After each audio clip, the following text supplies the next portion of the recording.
Hello friends, welcome to Take Two for this Wednesday, the 15th of March, 2023. Beware the Ides of March.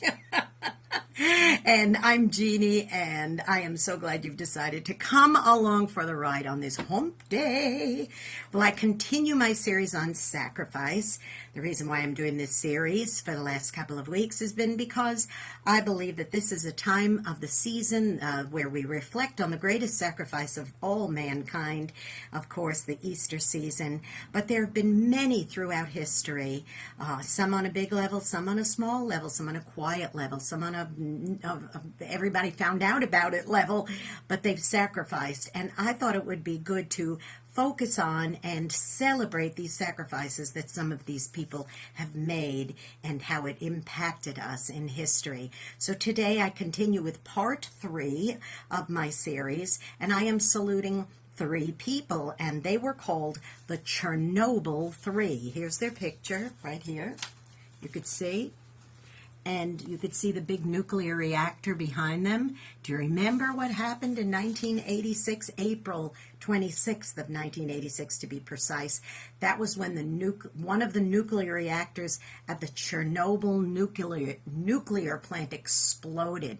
Now, what people don't know is that explosion was 4 times more radiation than the Hiroshima atom bomb in World War II. Believe it or not, it was huge.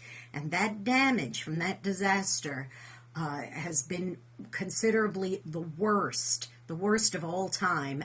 And if it were not for the heroism of 3 brave volunteers, it could have been even more disastrous. So let me share a little bit with you about the Chernobyl 3.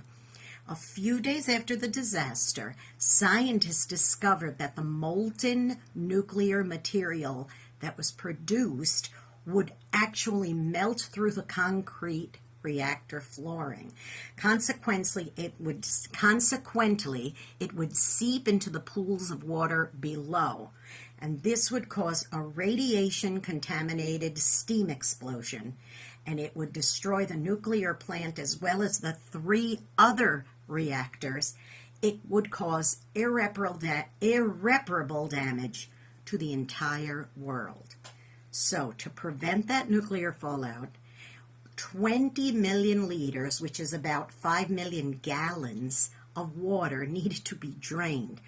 The only way that that could be done was turning the valves manually.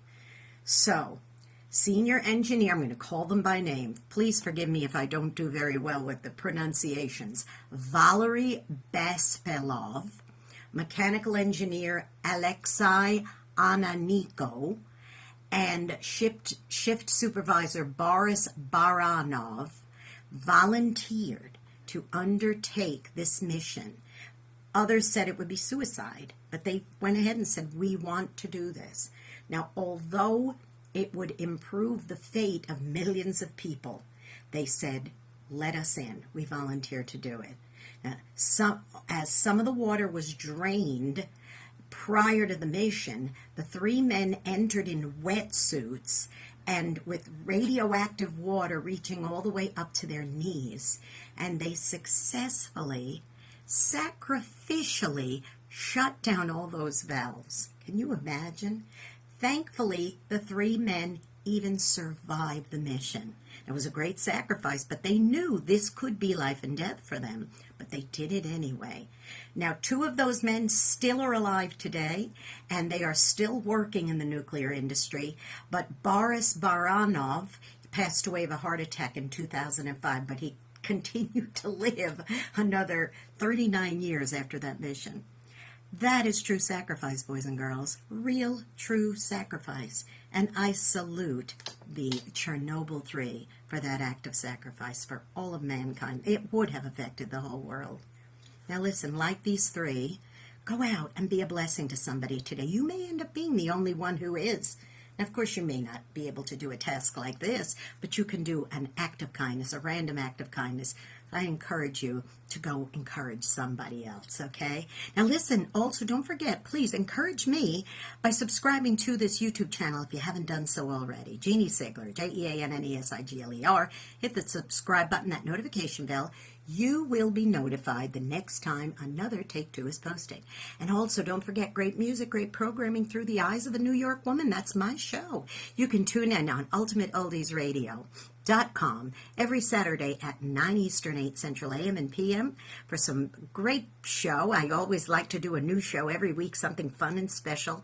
And then you can hear an encore presentation of that same show on oldie700.com, on Sundays, oldie700.com at 4 Central, 5 Eastern, AM and PM. All right, you be blessed. Have a good one. And think about those sacrifices. Is there something that you maybe could sacrifice today to help somebody else? Think about it and then do it. I love you. Bye-bye for now.